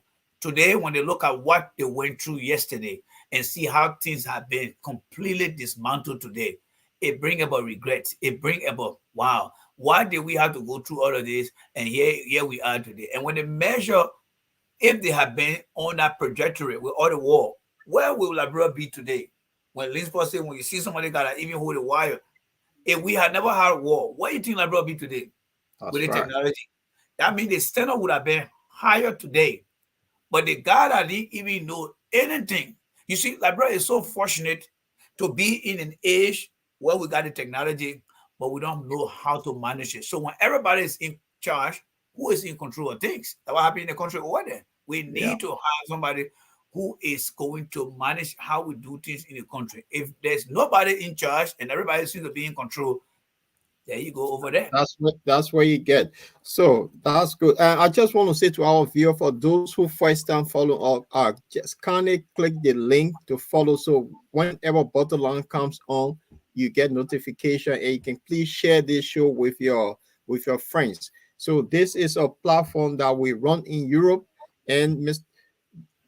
Linford is here. We have Jody, who also now usually on the program with me, and Jamal. He should have been here today, but he went to a wedding. And our correspondent in Liberia, I just want to put this out. She just lost her father, and our prayer and sympathy goes to the family. So we're going to go, Jeremy. Before you supported George Weah, and now lately you have switched for some reason. Now you support Mr. Cummings. My question to you: why Mr. Cummings for 2023 presidency? I didn't know that you were my uncle. Now he's my uncle. That's why. I'm just kidding. Just to wake in the ears of some people who trying to go to sleep. You know, sometimes when we conducting training in America, here we tell the people, say, "Oh, I forgot to let you know that we'll be taking a pop quiz at the end of the yeah. So I just have to find figure out whether you guys were sleeping or not. Because when you tell somebody say the presentation I'm going to take a quiz, will be like, geez, what did I miss? Yeah, but it's a valid question, and I'll be excited to answer it. Wait, before Jay Rennie can take that question, let me get teasing you a little bit. You know, they say in politics there's no permanent friend, eh? So I won't say permanent friend. What I would say, in politics there should be a committed expectation, and if the committed expectation is not up to the people, because politics, one thing I have learned in life, and as an engineer and as a policy maker, everything that we do is centered around human being. Everything we do is centered around human being. The issue, and we're discussing here, the topic here is it's all about human being interaction. And looking at what Linford described, how strong it needs to be, from what we're discussing here, looking at political situation. Anything we do around is all about human being. But what makes it so unique in itself is when someone get up and say, I want to be a president of the country.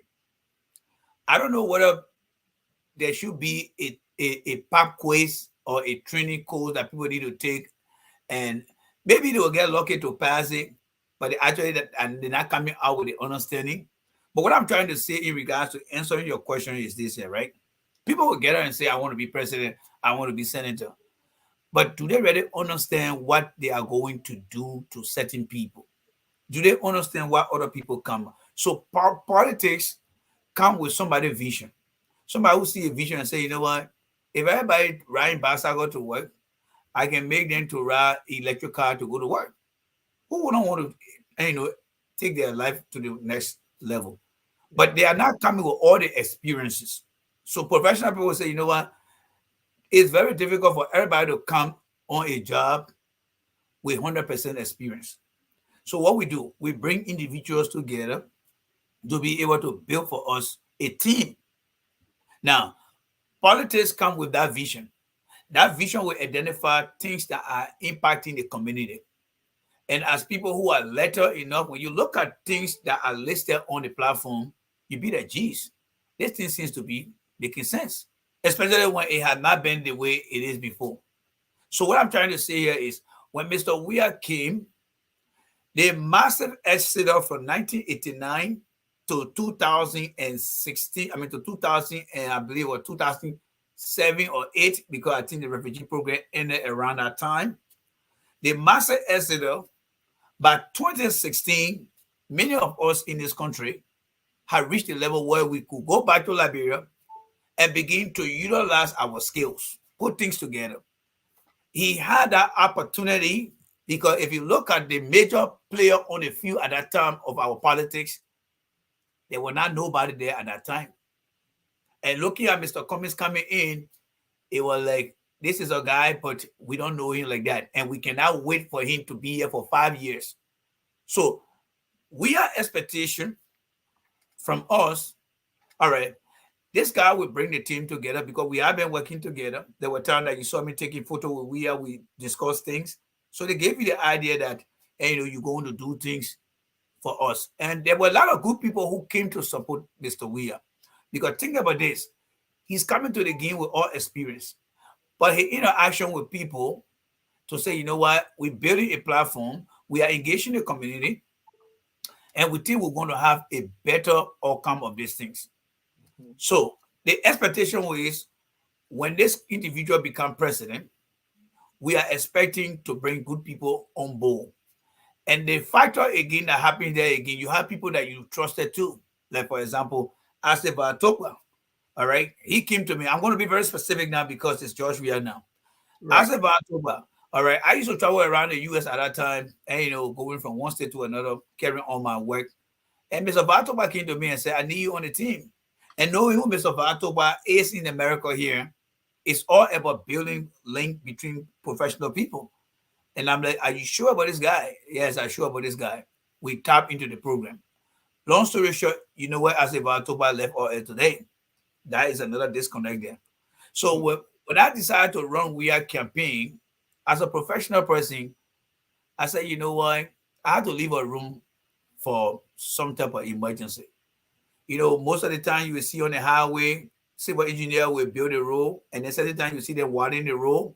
The least spaces there, if the traffic start to expand, then they go and start to clear that area.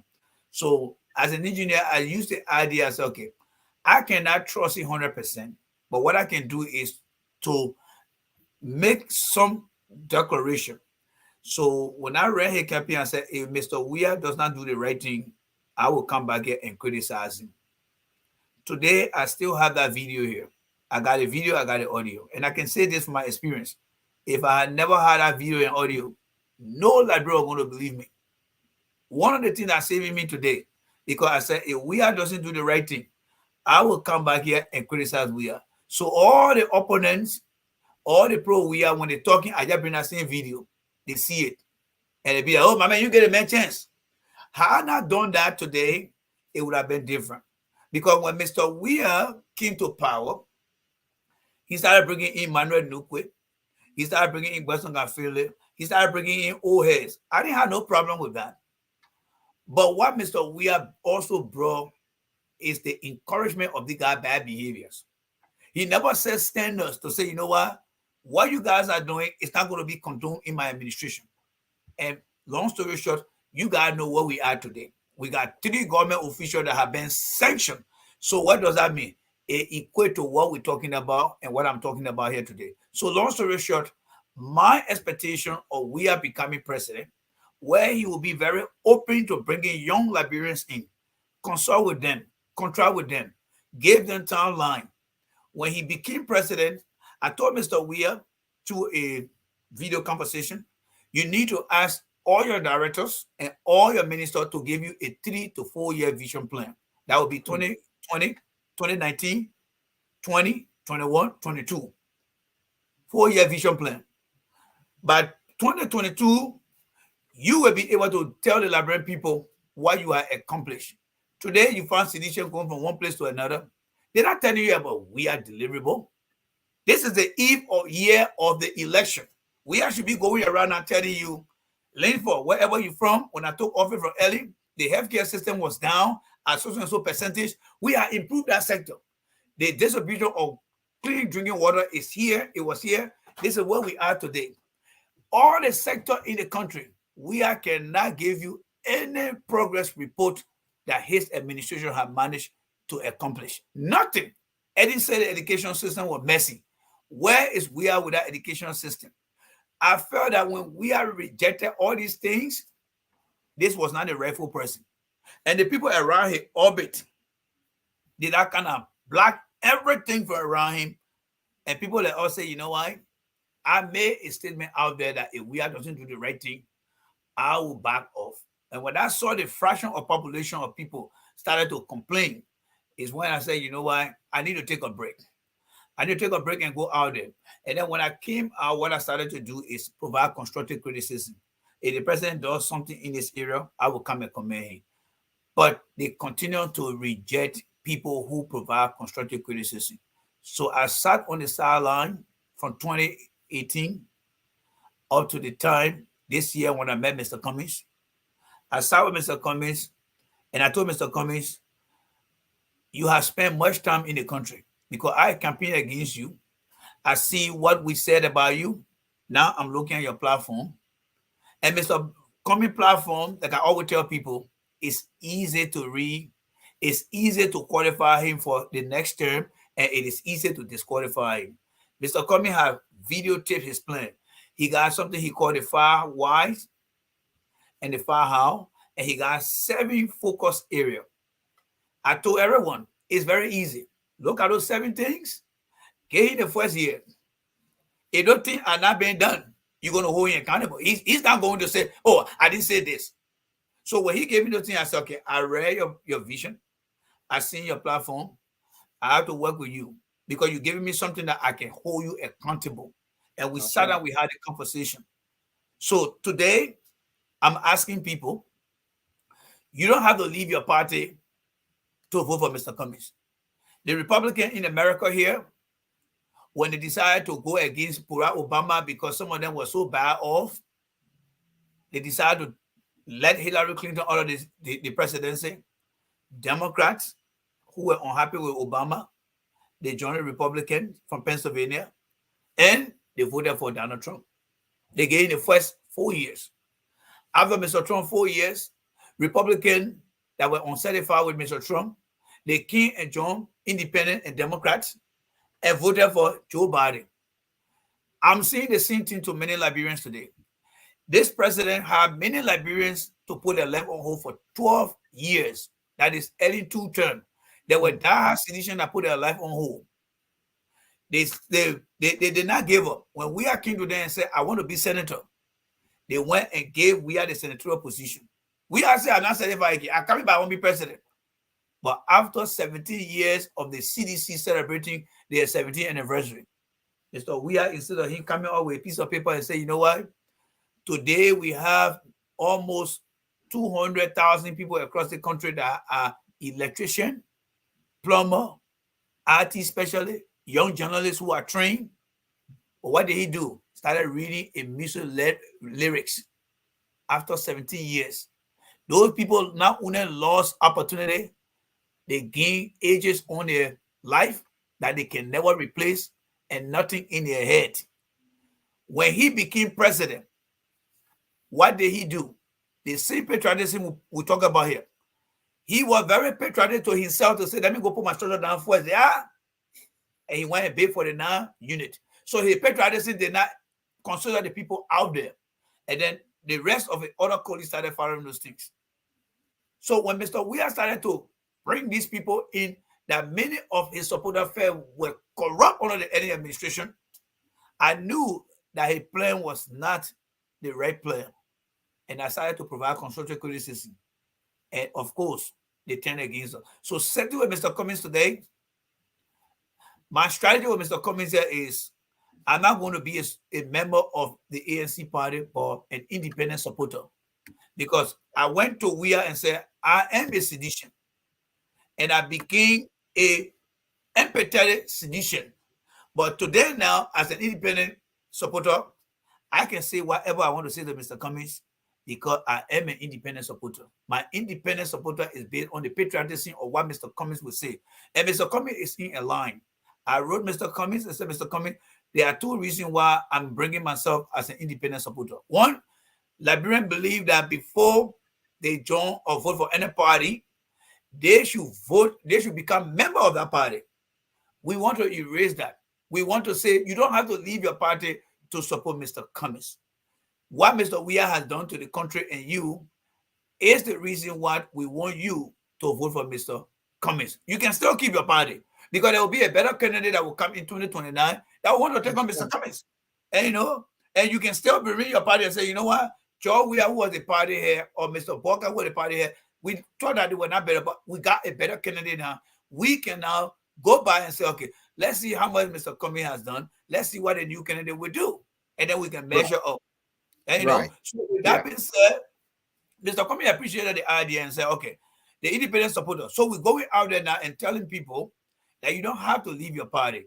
And one of the bigger break we get out of there when Mr. Glenway McIntosh came to support or endorse Mr. Cummings, he said, I am leaving the position of my party, but I'm not leaving my party. I feel that Mr. Cummings is the right person. Louis Brown himself came to endorse. So these guys still maintain their party, but their support for Mr. Cummings is based on the vision of Mr. Cummings. Does that mean that Mr. Cummings should be 100% trusted? I would say no until Mr. Cummings starts to prove himself. And what I would also say to people who coming out here and say, oh, Mr. Cummings bringing people with bad character in it, unless you never went to church, because they say you are one time a sinner and became a Christian. Those who are gone out there and work with bad government that harm the people, there is something I want to tell them today that is called a political sin of confession. When you see people coming to a responsible party today and you know their past, please do not judge them, because you should wait until Mr. Cummings is elected. And then those very people, when they start their behavior and the way Mr. Cummings will accept their behavior, will give you a sense that whether Mr. Cummings saying we can keep doing the same thing or expect a different result. When Mr. Weah started bringing President Garfinio in a fray, some of us were pre-judgmental. Oh, President Garfinio went for early, they stole the government. And Silesians were right at that time when they said you judging the pot too early. So I took that blame for that. But what happened? They came today and you see how they have ruined the country today, right? Yeah. Because Mr. Weah brought these people in and he didn't put in place a standards of how ethics and good governance, rule of law should be implemented. He allowed God's behavior to dictate his government, and this is where he is today. But on the contrary, Mr. Cummings is bringing these guys in. He is seeing what has happened to George Weah government. And if he become president, which I believe he will, and start to do the same thing, right at the end of his first term in office, he will be facing the same situation too. And there's no way that he can get out of that, because we will use the Weah scenario. He saw it and he made a photocopy of it and decided to do it. So I'm saying when anyone who comes to the party, Mr. Cummings has his own standards that will measure people's bad behavior. We all work for companies here, right? When you go to work, the funny hotel, you say, don't use your cell phone. The way we're talking loud today, we are very loud. You in the office, the man call you. Yeah, man, I'm in the office right now, and yes, all right, I got it. We all do those things. But by the time you get in your car, but man, what you saying what me, man? It's all about policy. People who have corrupt the system, when they come to work for you, your policy, your expectation will control the behavior. And through that, you will be able to succeed. Liberia is not the problem, the country itself. It is, and the policies, the regulation, they are all there. But remember what I told you about human being. Yeah. We, the human being, we are the driver of these things. We will either decide to drive on the opposite side of the road rather than going in the right direction. We misuse and abuse the policies and standards in our country. And that's why people can move one government to another, one party to another, and continue with that behavior because we appreciate that behavior. But setting the tune, and that's what I have seen from Mr. Cummings. And I said to myself, you know what? I have a vision. I have a platform. And whenever I'm discussing Mr. Cummings, I put all these things as evidence for people to see. You're going to see Mr. Cummings. You're going to follow Mr. Cummings throughout. All right? Infrastructure and technology, economy and job.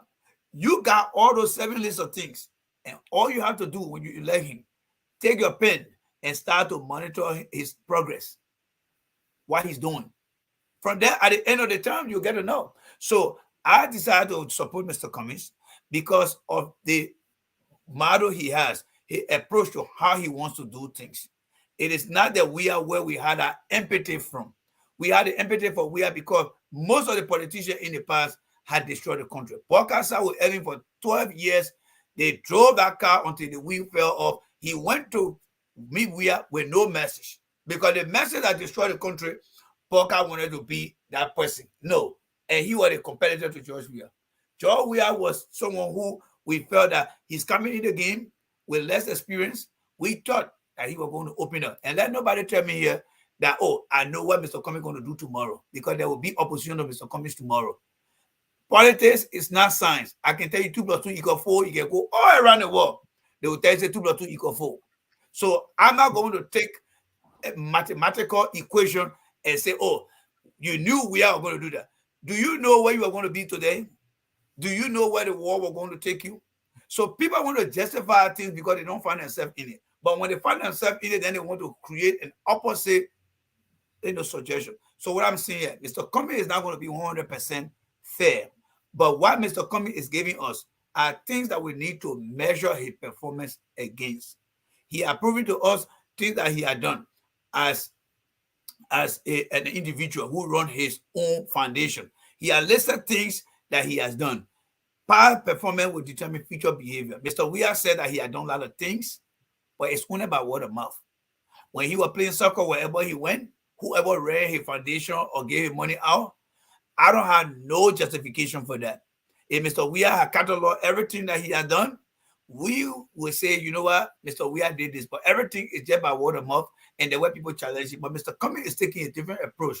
So Mr. Cummings, in addition to he doing what it takes, he comes from a country where many of us have respect for.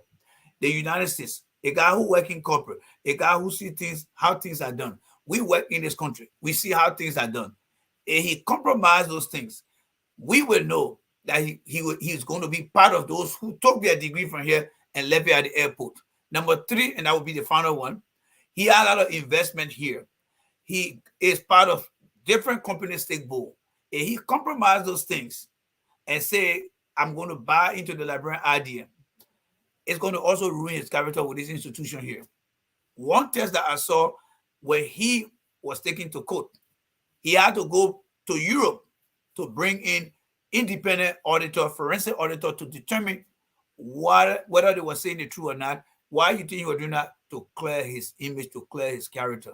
So based on those things, I believe that Mr. Cummings, with the transparency leadership he has, I think if the Liberian people gave him that opportunity, we will not keep doing the same thing over and over.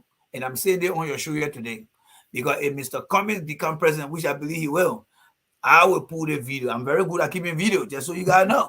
And like I always tell member of the ANC, I tell them, I say, you're not my friend now. And I'm going to say on your show here, all the ANC supporter and member, you're not my friend. You know when you will become my friend? When Mr. Cummings become president and start to do things that Liberian people say not right. And when I come and say, Mr. Cummings, you do it away, that when I will test your patriotism now. Whether you support Mr. Cummings by identity, or you will see whether Mr. Cummings should be measured by his patriotism. Let's say if Mr. Cummings says, I'm not going to be taking pay, and then one day Mr. Cummings come by and say, well, I changed my mind, and we say, well, you promised us. And he said, no, you know what? Then Mr. Cummings, why you made that comment? And I'm sure that some comments about will come, man, well, man, people can change their mind. Well, you didn't say that during the campaign time. So I say that to say that all the ANC people, you are not my friend until Mr. Cummings become president. Whatever he started to do, when a bunch of the society started to, I'm not talking about opposition now, but when 2/3 of the people say this thing is wrong, and when I come in to say something, I expect you to say, Randy, this one you read on it. So you're not my friend right now. You're not my friend. Why am I saying this? Because I learned my lesson from George Weah. Every mistake I made from George Weah, I will make sure I correct it against Cummings. So I'm a very person who I want you guys to understand to be. I'm not I always spoke, and I apologize for that, but I like to be more detailed. So no, but I mean, you are just on the show tonight, so thank you. And Paul, you want to come? I want to chip in spot, but if you want to come, you All can right, come. chip in before I come because I want to do a follow-up. Okay. I think Rene covered a lot of things, but one of the things he said that I think makes or taps the whole topic is that, you know, Mr. Comey has already given us his platform. He has spelled it out there, so it's crystal clear. Everybody can see it. So you will have two groups of people here. People who want to agree with Mr. Cummings' platform are the ones that are coming, because in Mr. Cummings' platform, one of the things he said is that he will vigorously fight corruption to the point where he will not take his salary as president, but he will direct that salary towards fighting corruption. So we got two groups of people now politically. The other group that do not agree with Mr. Cummings about fighting corruption, they want to live the old lifestyle, are the ones on the other side. Yes. Then those that are coming, those some of them have worked in past government, but of course we can't pass that collective judgment that everybody was corrupt. Yep. Well, at some point, somebody might have done something, but at this time they now see, well, a new guy is coming and he wants to do things a new way. But the whole thing about corruption, where we all go into government to get rich, the man says he's not going to follow that route. There you go. So it's a better decision to follow him. You either follow him and not be that guy who's going to get rich in government at the expense of the poor people and serve your country outrightly, or you go on the other side. So the line is clearly drawn, and we can see some people are wobbling around that line. One for so, one for so. But some people, take the better decision to get on Mr. Cummings' side. that's what one of the things I gathered from what Randy said. And the other thing, it just slipped my mind. But all of these things, henceforth, even to election, we'll see. You'll clearly see the land. The people who believe in building a nation patriotically with nationalism, you will see them. And the people who believe that no, this is not part of us. We got to stay with our old team. You will see true. them. The land is It's clearly the old drawn. against the new. That's exactly. That's true. That's a very good point. Right.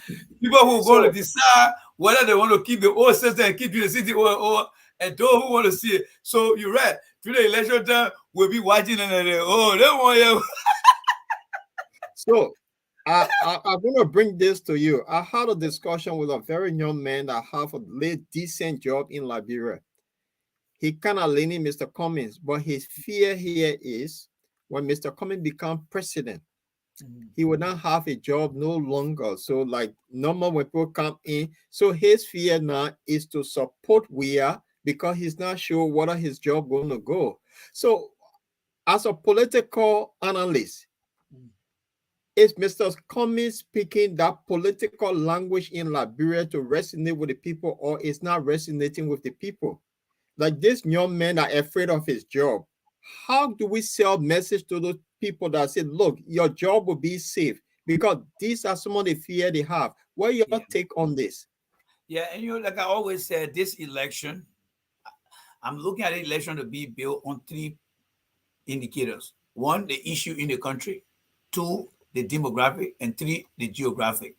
Now, the issue about job protection, job security, that's something that Mr. Cummings need to be assured of, because people vote on different issues. This guy had already decided that I know that Weah will protect my job, but I don't know whether Cummings will protect my job. That put Cummings in a very negative situation. But he can come out, and he can come out by saying, you know what? I need to assure you that you're going to keep your job. Why? Because I believe in institutional knowledge. You've been in the position for a very long time. You are an asset here. I'm not going to bring somebody that don't understand what you can do within an hour for that person to take a whole day to understand it up to a week. We can bring somebody here to work with you. You see, the failure of George Weah today is the fact that they came and brought in party identity. They took all the institutional knowledge people. When I used to watch Jose Marino playing during his days at Chelsea, he had Belichick on the black ball. He had John Terry. He had Frank Lampard. He had Didier Drogba. He had Marco Essien. And they had Marino. He said, those are my permanent players. Then only injury will take them from on that ball. Yes, those are a reliable player then. So you see, in any country, those who come through the civil society rank to get higher, and those who have experience in a job, they are considered people with the institutional knowledge. You don't move them from there. Because even if you go there as a director, the first meeting you have, you're going to get an update as to what are the current operation that is in that ministry. And this guy will be able to tell you, and how come you can promote them by bringing them close to you. You see, George W. Bush, who Obama succeeded, when he was dedicating his father's library, they asked him, they said, George, you're not a smart man. How can you manage to secure 2 terms in the country? He said, because I brought smart people around me. If you get smart people around you, succeed. So my point here is, those guys, the gentleman who is talking about his job, if Mr. Comey is listening right now, he can go find that guy tomorrow and say, look, whatever his name is, your job is secure. Anybody that working right now, your job is secure. You see, the election between George Bush's second term and John Kerry, there was a guy in Ohio, they call him Joe the Plumber. He asked John Kerry, he said, I'm a plumber. All right. What will I be able to get loan underneath you, John Kerry? John Kerry said yes. The next 2 days, Job were there. Job found that guy and brought the guy on stage. He said, look, not only will you get money through the small business, the federal government will provide loan for you. So these are political images that you need to manage.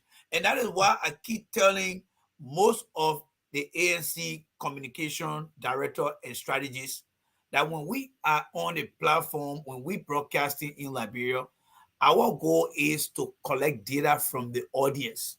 And then whatever we hear, we feed it back to the strategy team. That in that case, you just saw, if I were there, I would want for Mr. Cummings to emphasize on that, because that issue is a concern for that guy.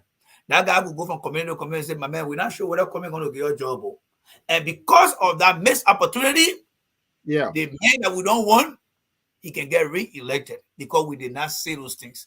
So there are so many components in there. So what I would suggest here, the team Cummings need to start to put those things out there and let it come from Mr. Cummings himself, because the larger nation on the face of the planet that got Thomas. You know, when Jesus resurrected, the people went to Thomas. Many of Thomas' children live in Liberia.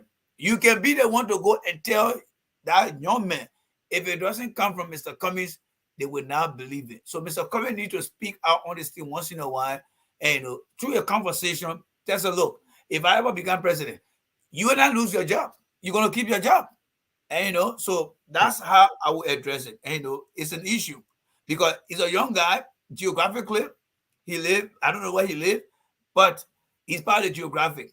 And not to mention the demographic. He's a young guy, he's a middle-aged guy, he's part of the demographic, and then the issue. So that one guy alone, he fit the profile of the issue, the demographic, and the geographic. And if they're just that one guy, think about the other people that are in the government. There are young people in the country now, but you must prioritize them. Don't be like, because where he's getting that thing from, when CDC came to power, he probably replaced somebody. Because that is the method that they brought. They replaced somebody. So he's like, geez, if we lose the thing here, I got to go. So for that reason, I will stay here. I think I concur with Randy. There's fear factor. When we took over, we had to move a lot of people to the point where we forcibly removed people from their offices and threw their things out. So our term is coming out. Somebody said a witchcraft. The reason why the witchcraft becomes so afraid is that they know what they can do to other people. Correct. So your term coming out, say, hey, so but Mr. Cummings have already said this, I think, but he needs to continue to pound on it. Because Mr. Cummings is saying that the ANC is a big tent. This tent is already cast. All you need to do, pack your load and come in this tent. Bring your qualifications, bring your contributions to the table, and we'll assess it. And the idea that people will, and there's one thing that Mr. Cummings always says that I love, that do not think that you're supporting me. So when I win, then you come in to get rich. Thank you. Yes. So people should not I said here, okay? I'm a professional man. I'm a professional journalist. Beside that, I'm a maritime specialist, okay? There you go. Yeah. So I will not support Mr. Cummings and say, because I sit on the I do podcast all the time, so Mr. Cummings. I've never worked in government before. I've not even found job on the silver platter. No. So I don't have that experience where somebody offer me a job. I compete with people, send application, go for interview, compete with people, prove my or justify my inclusion. Why should I be included? I justify it. So if I'll go work in Mr. Cummings' government, it will have to pass through the right process. So I wouldn't say because I was sitting here and talking. It's a lot of people who spend almost 24 hours on the internet talking. But I have to justify why I should be, employed. But Mr. Cummings has always said it that this big tent is open to everybody. Come in and see what we can bring to the table. And I don't think that young man needs to be afraid if actually he's doing a job that contributes to the nation. But like Randy said, I think Mr. Cummings needs to re-echo it. Because when people hear it from his mouth, there'll be a show. Yeah. And again, it goes back to the previous example I gave about a journalist talking something, even if he's lying, and anybody saying something, saying the same thing. So they will give credence to what Mr. Cummings was saying. That even when we talk it, because right now, what I was saying, somebody can ask, how you know that Mr. Cummings will do that. And that's what they always say. I'm sorry, Linford. That's what they always say from the horse's mouth. Whatever your political leaders say, all we're doing now is to just re-echo it. And then for any reason, we can play that video.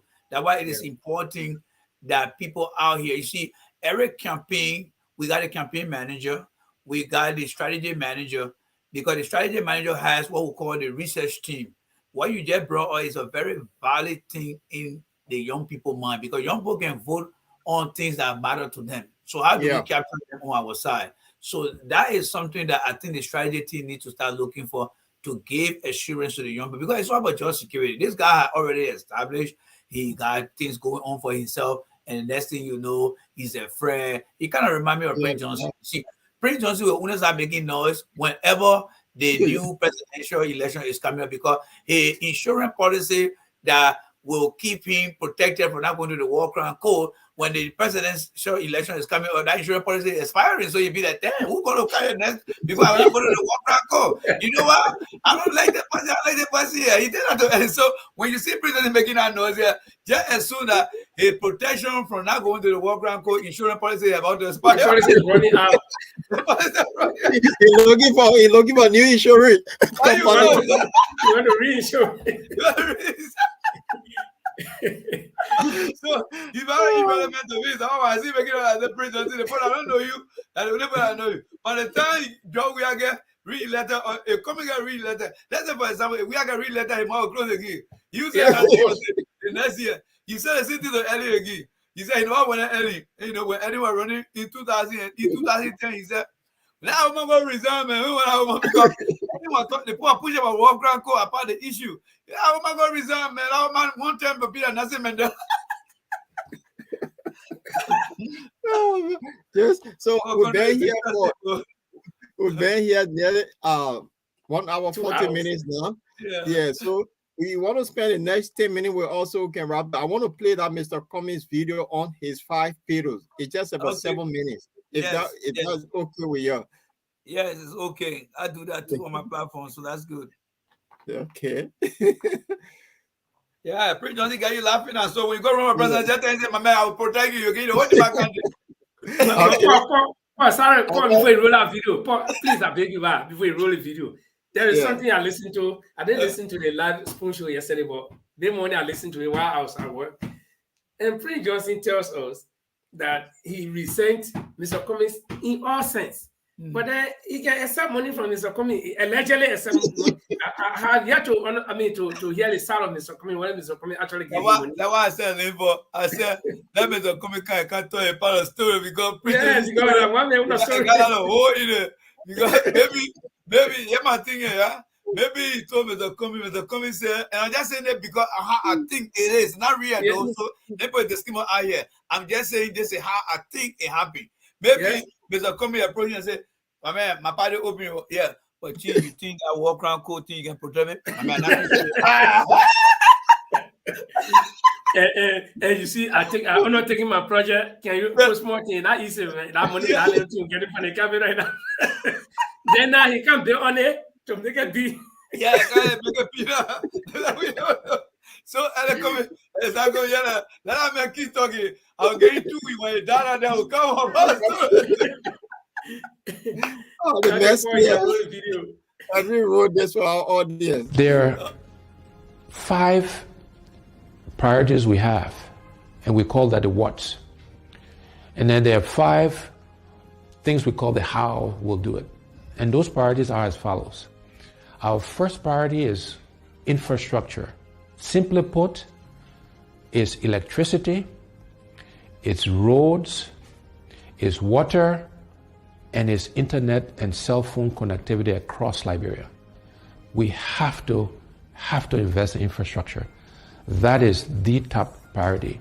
That's the basis on which we can and will do everything else. The second priority for us is job creation. There are too many unemployed, underemployed, and unemployable Liberians. The unemployment rate is over 85%. And therefore, job creation is our next priority, creating jobs for the Liberian people. So after job creation, our next priority is agriculture. We are a country, after 170 years, that do not feed ourselves. Last year alone, we imported over 160 million United States dollars in rice import, and total food imports was over $280 million. These are things we can do for ourselves. We should be producing rice to feed ourselves, and my commitment is that by the end of my first term in office, we will be self-sufficient in rice production. And within education, we are focused on vocational training, teachers training, and adult education. But we have to educate our young people because, again, that's how we can help them create jobs. That's how we can train farmers. And so these things are all linked together. And our final priority in terms of the what's is health. Because you can have good infrastructure, you can have a good job, you can feed yourself, you can have great education, but if you don't have your health, it doesn't matter. And so health is our 5th priority, and there we're focused on primary health care and preventive health care. So those are the what's we'll do for our people, for the Liberian people. How are we going to do these things? The first how is we want to engage Liberians differently in the transformation of our country. We call this hearts and minds. How do we get all Liberians to participate in the changes that are required? We're going to use arts and music and culture and reconciliation and religion. All of these things, we will be deliberate in using these things to engage us as a people in this transformation process. And so we're doing some work on how we can make those things happen.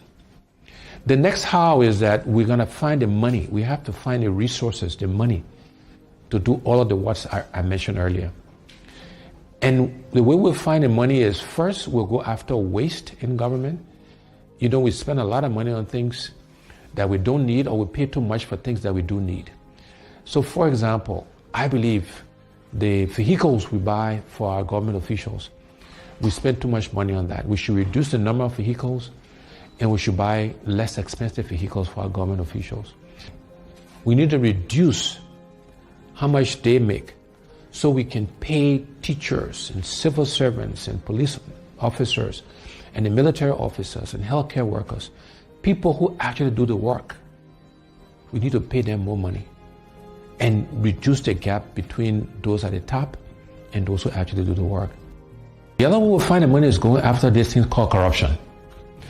You know, corruption has been the bane of our country. Is the primary reason why we are as underdeveloped as we are today. And we will aggressively go after corruption.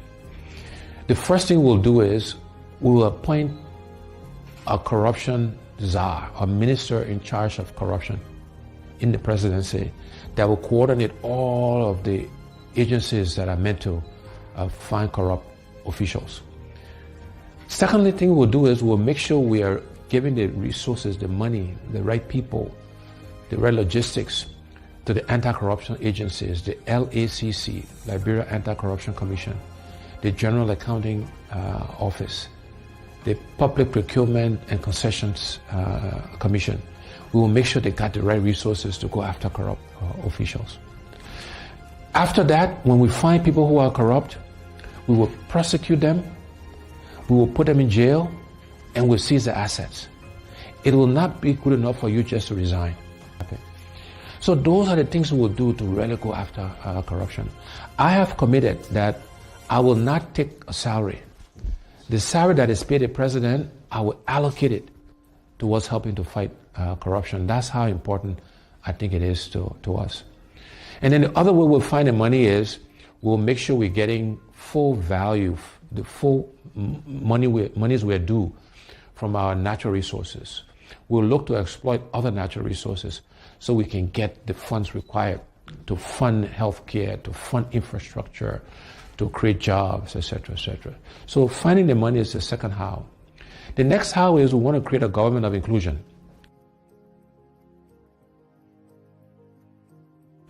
We want all sections of our country to be represented in the government. We want opposition political parties to be in government.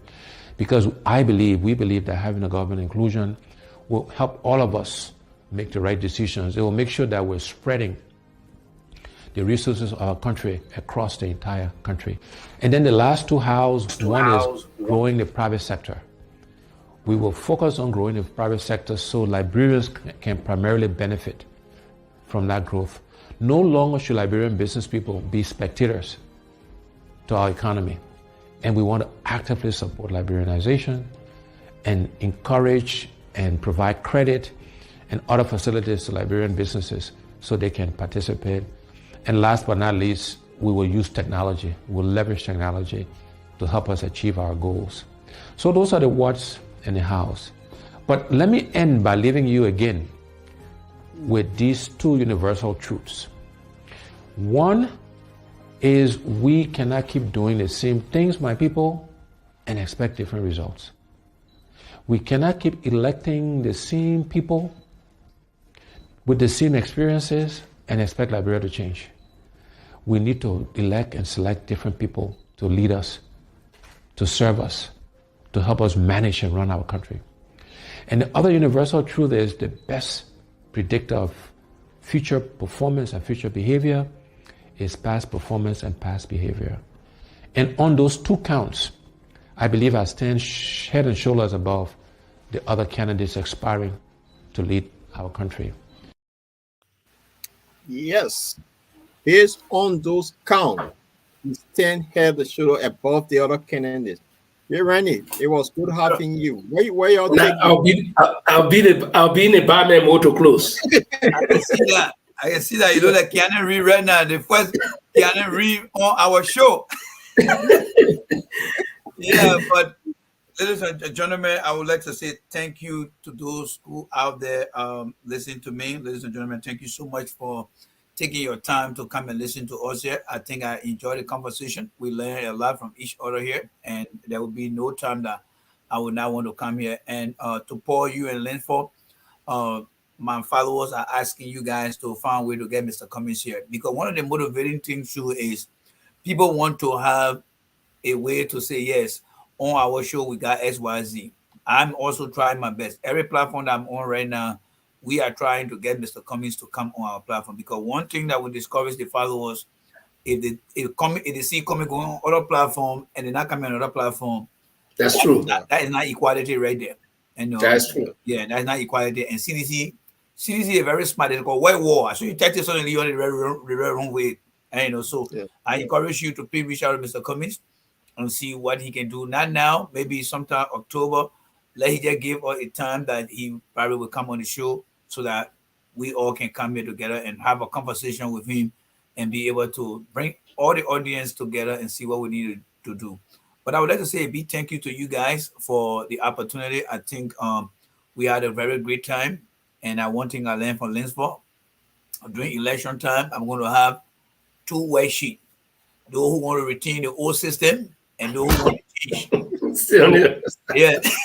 So that's something that I must commend you for. So there will be a time when you hear me saying, are you part of the new change or you want to retain the old system? That will be coming from you. Yeah. So that's something I'm going to incorporate into my conversation. So thank you for that idea. Thank you, sir. J. Rennie, yes, before you go, yeah, I will be at ANC convention in October, and I would love to see you. I know it's next door to you. and I would love to see you at that convention. So it's an open invitation from me to you.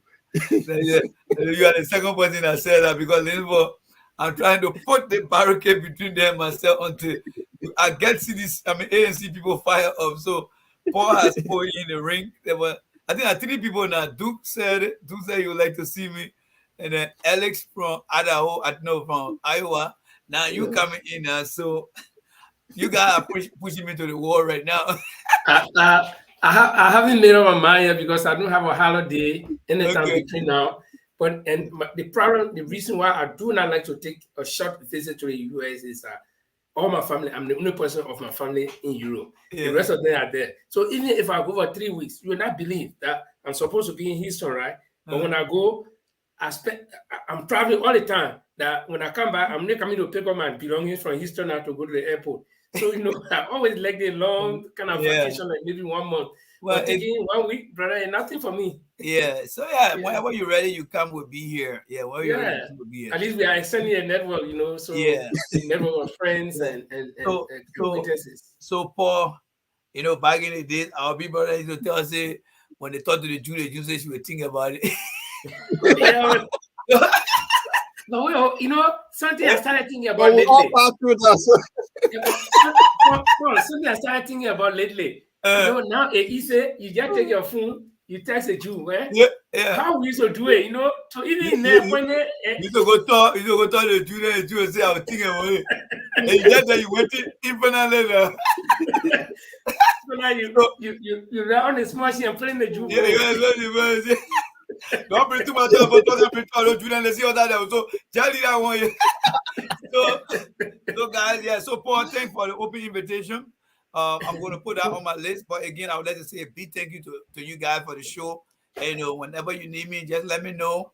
I will be here providing the information. But again, to you, Paul and Lynn, for the issue you brought up about that kid who want to protect his job, I'm going to consider that seriously on my list. Just I'm going to tell Lynn for stuff because these are things that are very cardinal and important to getting people on board. You don't have to leave your office to vote for coming. He will stay here over there, vote for coming, will keep you down there. So we're just getting that assurance. So thank you so much for the opportunity, guys. Thank you guys so much. Thank you, brother. Thanks. All right. Bye to everyone. I gotta go. All right. Okay. Yeah. So Linfa, it was a great show. So on this note, I will say thanks to our audience for being with us. Please click like. Every time Bottomland comes out, it will notify you. And Linfa, anything to say before I leave with Eugene Fagon new #1 hit? The only thing I want to say is thank you again, even though Jay Rennie is one, but thank you again to Jay Rennie. Like I said from the start of the show, he's a great analyst, and he says what he means. And then I started watching him right after the election, like he said, and he used to be on Georgia's side, and he would talk all the good things. But one thing he always said is that I will come back again and criticize if you do the wrong thing, and he held onto that. But it was good that we hosted him, and we want to diversify this platform. So we encourage people, those of you who are in our audience and making all these comments, you are welcome to come. Okay, you just give us a notice, and then we can arrange, and then you can come, so that you will hear your voice, because we want to hear the voices of almost all Liberians if possible. And then just by way of information, Tuesday we're coming up. So those of you that were here tonight, we thank you for being here, and then you can join us on Tuesday. That will be 8 o'clock Central European time. It's 6 o'clock Liberian time. So if you are in the US, you can make a calculation between the time with Liberia and the US. And then so you can join us. 2 p.m. or 3 p.m. Miaka Dakine would love to have you on Tuesday if you don't mind, because I see you there. Oh no, Miaka Dakine will always be there. And you see, we talk about commitment and nationalism and patriotism. There are few people you can just see and know and see the patriotism in there. Miata is on almost all the platforms and supporting Mr. Cummings and supporting not this is not about Mr. Cummings. It's about a better Liberia. And Miata is there. And the good thing about Miata, I come from the same county though. We come from Bon County. She comes from the upper side. I come from the eastern side. Banga is the only place between us. So Miata is my Bon County sister, and she's very strong. So one day, like I said, we're going to host Miata. Last time I texted her, and she replied. She said, "We'll get ready with Jenna or no." So we're going to host her, and she will speak some little vernacular to our people, and because we got to reach out to people. We got to reach out to people. This is the job that we have to do. This is the most important job that we have to do. Yes, we will go. People who will vote will have to go to the vote, the polls to vote. But we that are here, our job is to inform the people, to let them know the importance of what we do. So one day I'll personally get to Miata and we'll arrange that, and then we'll fix it. So we'll be here on Tuesday. Join us then, and the next Saturday or any time of the week, and any time of the week when you have something, just let us know. We can because we don't have to put our viewers on hold and say join us on Saturday and Tuesday. So when something happens and we know we got it, we can pop up. Yeah. And so our viewers, you should be expecting us anytime. Thank you for tonight. Thank you. So on that note, say thanks to all our viewers for following us today. It was great of you being here, supporting us. We'll leave you with the #1 hit in the Liberia community. It's called Fagon #1 hit. I cannot get me for late here to drive for the $7,000 car. Now what's what camping for? That's stupid. That is what camping for your steps to wash a car. We're shopping 350 you better. That means what camping. That is what camping for you feel like to eat lobster and he's showing the baby chicken and driving at the $8,000 car. That means what camping. That is what camping for Janako to be controller general. Why a web that this is a course. That means what camping. That is what camping for Bessie Yeke to be head of place. Why a web that one of the people want to NASCAR. That means what camping. That is what camping for Emma Castro to be the head of NAFA. While husband is a consultant to Marita. That means what camping. Oh, that means what camping. So family investing, how can I go into detail? That's stupid. That means what camping.